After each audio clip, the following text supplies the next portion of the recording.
Hello students, एक बार फिर से आप सबों का हमारे चैनल में बहुत बहुत स्वागत है। मैं हूं आदित्य कुमार झा आपके साथ, और आज मैं क्लास 10 के मैथमेटिक्स को लेकर आपके बीच हूं। आज का हमारा टॉपिक है क्वाड्रेटिक इक्वेशन। ठीक है, आज हम लोग इसी पर चर्चा करेंगे, इसी को देखेंगे। क्वाड्रेटिक इक्वेशन आपके बुक में है। ठीक है, किसको कहते हैं क्वाड्रेटिक इक्वेशन, कैसे इसको सॉल्व करें, इसके बारे में आइए हम बिना देर किए शुरू करते हैं। क्वाड्रेटिक इक्वेशन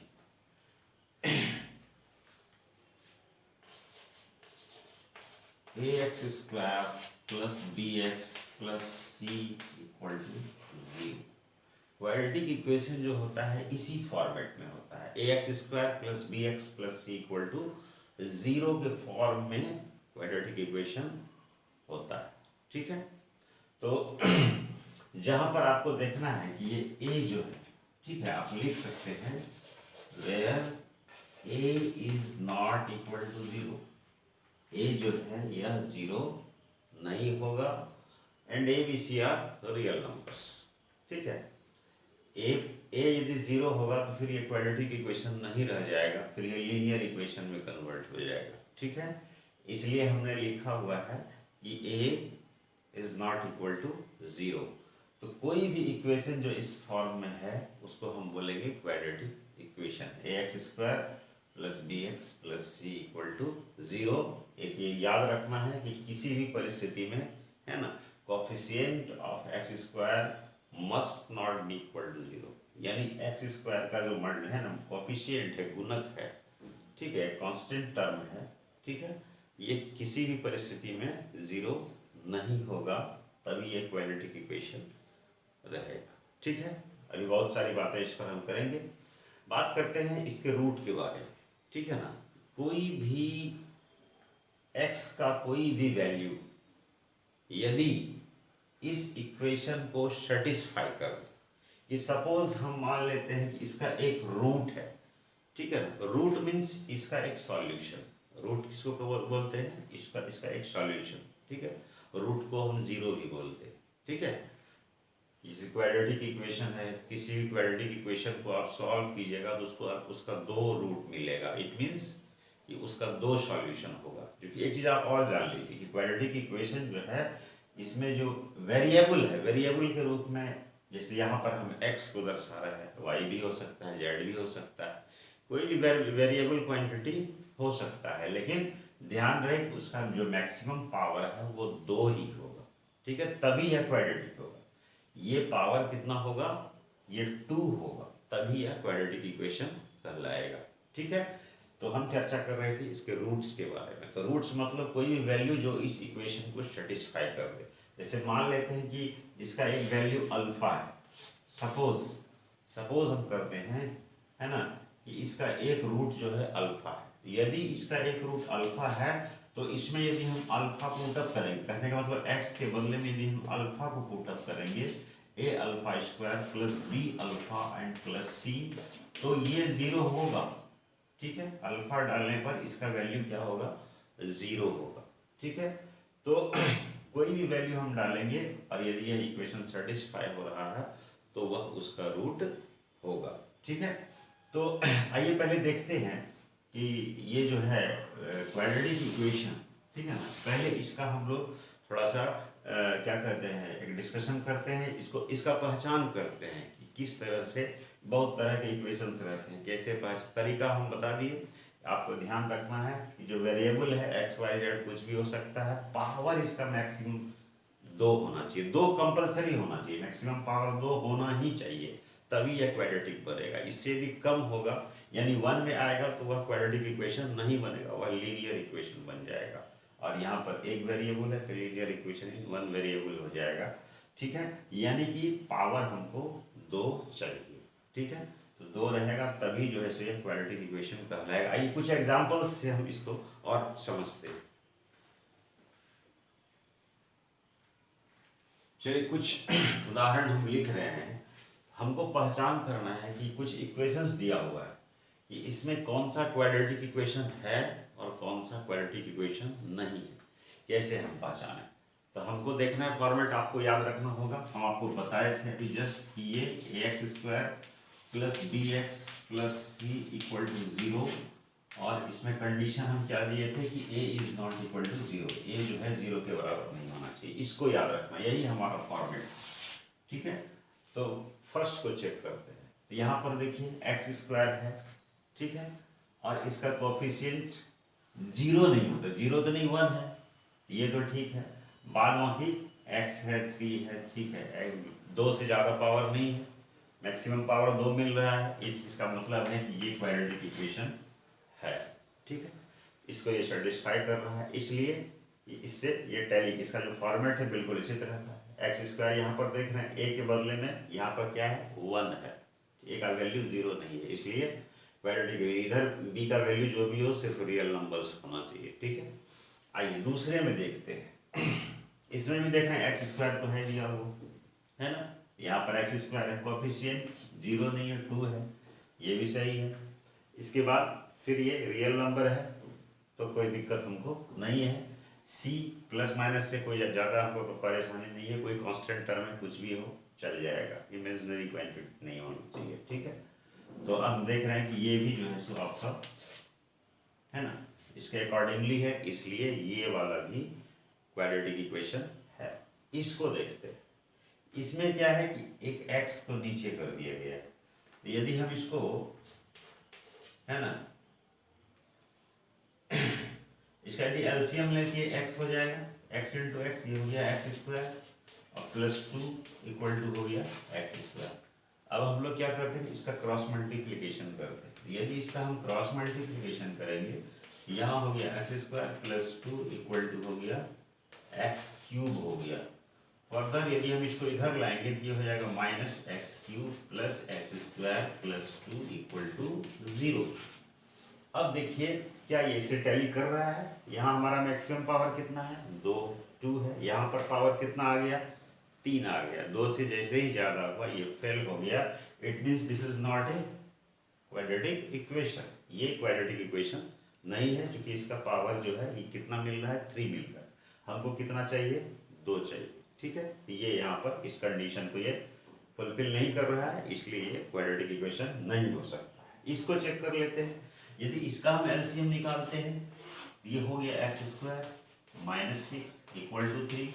यदि हम इसको क्रॉस मल्टीप्लिकेशन करें, ये हो जाएगा x² -6 equal to 3x। 3x को आप इधर ले आइए, ये हो जाएगा x² -3x -6 इक्वल टू 0। आप देख रहे हैं x का है ना x² मिल रहा है, x² यहाँ पर है, a जो है वो यहाँ पर 1 है, तो इसको है ना इसका जो कंडीशन है क्वाड्रेटिक इक्वेशन होने का उसको फुलफिल कर रहा है, तो इसलिए ये वाला क्वाड्रेटिक इक्वेशन हो जाएगा। तो आप समझ गए, ये हम आपको बताया कि कौन सा क्वाड्रेटिक होगा कौन सा क्वाड्रेटिक नहीं होगा। तो जो इसका जो क्या कहते हैं मेन कंसेप्ट था वो हमने आपको दे दिया, इसको आप ध्यान में रखिएगा। चलिए आगे हम कुछ प्रश्न है ना लेकर के आते हैं, इसके आगे क्या है देखते हैं। चलिए देखिए, एक प्रश्न हमने बोर्ड पर लिखा है। क्वेश्चन है कि which of the following are the roots of 3x² plus 2x minus 1 equal to 0। यानी एक क्वाड्रेटिक इक्वेशन दिया हुआ है और आपको ये पता करना है, ये 3 ऑप्शन है कि इसमें से कौन सा इसका रूट है, ठीक है। रूट मीन्स इसका सॉल्यूशन इस 3 में कौन सा है ये आपको पता करना है, ठीक है। अभी जस्ट हम आपको बताए थे कि जो भी इसका रूट होगा वो इस इक्वेशन को सेटिस्फाई करेगा। तो हम टेस्ट करके देख लेते हैं, जैसे कि x का पहला इस पर टेस्ट करके -1 डालते हैं, हमारा इक्वेशन क्या है 3x², x का वैल्यू -1 डालिए। जैसे हम इसका LHS ले लेते हैं, फर्स्ट कंडीशन इस पर हम चेक कर रहे हैं कि ये इसका रूट है या नहीं है, इस पर लेकर के चल रहे हैं। तो x के बदले में सिर्फ ये वाला डालिए, -1 का स्क्वायर हो गया, प्लस 2 इंटू -1 हो गया -1। अब इसको देखना है, यदि ये 0 हो जाता है तब तो हम कहेंगे कि इसका रूट है, मीन्स सॉल्यूशन है, और यदि सेटिस्फाई नहीं करेगा तो नहीं है।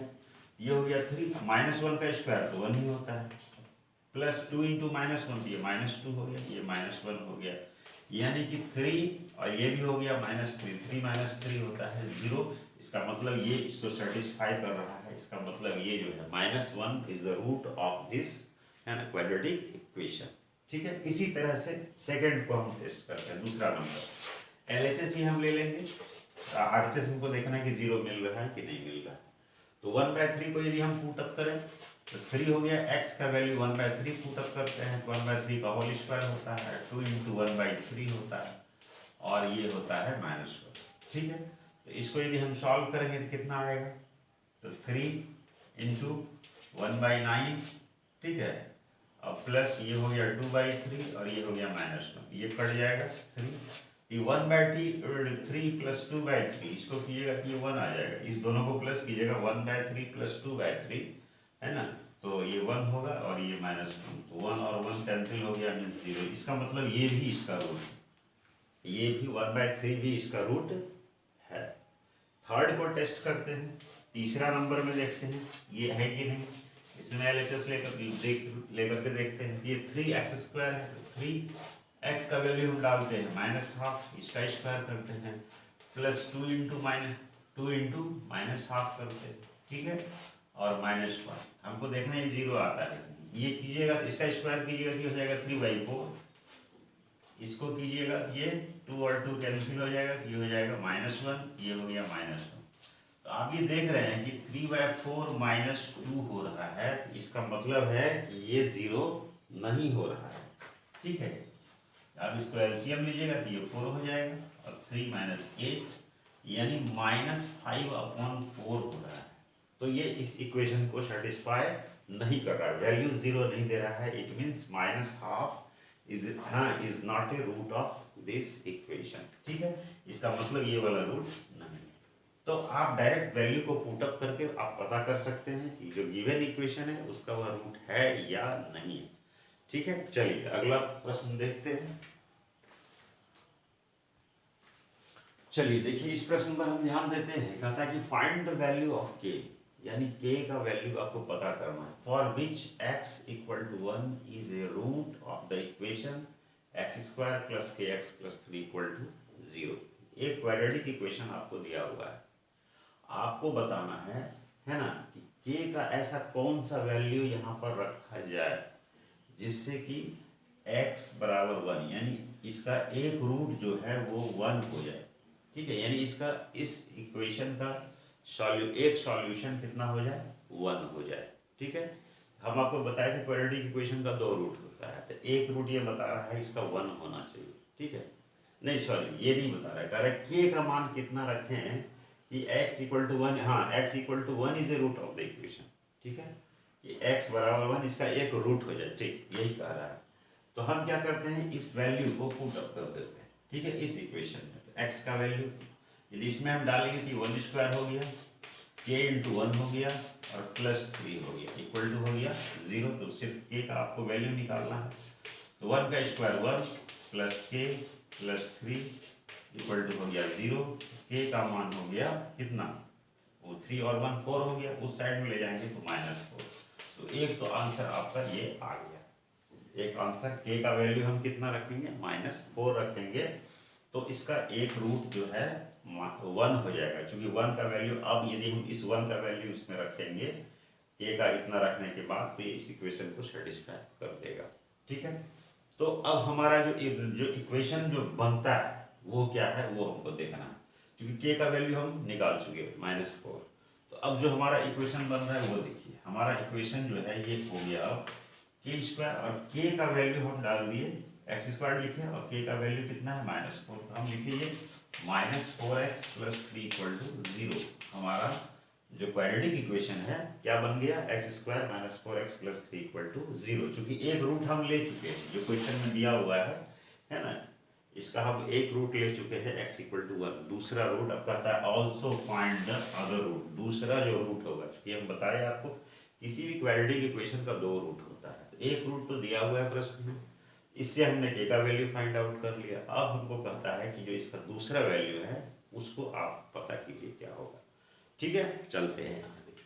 अब नेक्स्ट वैल्यू इसका पता करने के लिए हम क्या करेंगे, आपने पढ़ा होगा क्लास 9 में फैक्टराइजेशन पढ़ा हो। ठीक है, कि मिडिल टर्म को स्प्लिट कर देते हैं, तोड़ देते हैं, ठीक है, और फैक्टर बनाते हैं और फिर उससे हम सॉल्यूशन निकाल लेते हैं। उसमें हम क्या करते थे, आपको याद होगा कि जो कांस्टेंट टर्म रहता है और जो एक्स स्क्वायर का कोफिशिएंट रहता है, दोनों को हम मल्टीप्लाई कर देते हैं, ठीक है। तो यहाँ पर, यहाँ 1 है, यहाँ 3 है, तो ये 3 हो रहा है, तो 3 इंटू 1 होता है 3, और 3 में 1 प्लस करेंगे तो आएगा रिजल्ट 4। यानी इसको हम इस तरह से लिख सकते हैं कि एक्स स्क्वायर माइनस 3x, या एक्स ही लिखिए, माइनस एक्स और माइनस 3x और प्लस 3 बराबर 0। इस इक्वेशन को ऐसा हम लिखते हैं, क्योंकि माइनस एक्स और माइनस 3x ये दोनों मिल करके बन जाएगा माइनस 4x बन जाएगा। तो अब हम क्या करते हैं, x कॉमन यदि ले लिए, ये हो गया x माइनस 1, और इसमें यदि हम माइनस 3 कॉमन ले लिए तो ये भी हो गया x minus 1, this is equal to 0। ये देखिए कॉमन फैक्टर मिलता है x माइनस 1, x माइनस 1 दोनों में मिल रहा है कॉमन फैक्टर। तो फिर से इसी को कॉमन कर लीजिए, x माइनस 1 को कॉमन करेंगे तो इसमें क्या बचेगा, इस टर्म में से x माइनस 1 निकालेंगे तो x बचेगा, और इसमें से इसको निकाले तो माइनस 3 बचेगा, माइनस 3। तो इस तरह से हमको ये दो फैक्टर मिल जाता है, ठीक है। तो ये वाला x इक्वल टू 1 तो हम पहले ही हमको मिल चुका है। तो इसमें होता क्या है, जो हम रूट निकालते हैं तो हमको लिखना पड़ता है either this is equal, either first factor x minus 1 is 0 implies x equal to 1, ठीक है, और सेकेंड रूट x माइनस 3 को यदि हम 0 करते हैं, ठीक है, तो x इक्वल टू हो जाता है 3। तो सेकेंड रूट जो आज कह रहा था कि फाइंड द अदर रूट, तो अदर रूट हमारा क्या निकल रहा है, दिस इज 3, ठीक है। दोनों रूट, एक तो 1 जो दिया हुआ था यहाँ पर भी 1 निकल रहा है, और दूसरा रूट निकल रहा है हमारा 3, k का भी वैल्यू हम बता दिया आपको निकल करके -4, जो यहाँ पर हम डाले हैं, ठीक है। चलिए इस वीडियो में इतना ही रहने देते हैं, फिर हम नेक्स्ट वीडियो में इसके और प्रश्नों को लेकर के आपके पास आएंगे। तब तक आप अभ्यास करते रहिए, पढ़ते रहिए। Okay, bye.